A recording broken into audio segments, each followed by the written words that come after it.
niyang ikwineto. Mana MMK to, watch this. Si Melissa, naalala ang mga kasunta ng kanyang nanay. Share siya ang slide sa kanyang karanasan. Buti naman yung mama mo, hindi niya, ano? Hindi, mama ko, pagalit yung papa ko, mama ko, hindi. Pagalit ang mama ko, papa ko. Ang galing ng mama ko, kapag siya ang magalit, nagpapaalam siya, "Sampalin kita! Sasampalin kita!" Kapal na. Nagpaalam si nanay.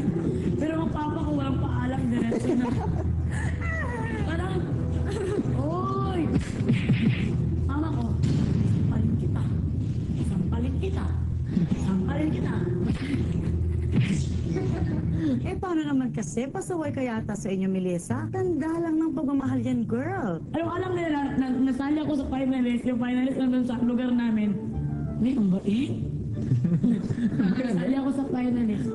Bukas, tinanay ko, try nga ako dito maghala. Gumala ako. Umaga ako dumating. Ako po, pagdating ko parang may party. Uy, ngayon ka lang dumating. Kumain ka, anak. Ako naman. Talaga? 3 months. 3 months kung ganun. Hi, Melissa. Ganyan talaga ang mga magulang. Mahal ka kasi nila dahil ikaw ay nag-iisa, Melissa. Pero yung papa ko, mabait yung papa ko eh. Mapagmahal yun. Pagmahal na masuntok eh. Pagmahal, mahal kita, Inday. Buhuga.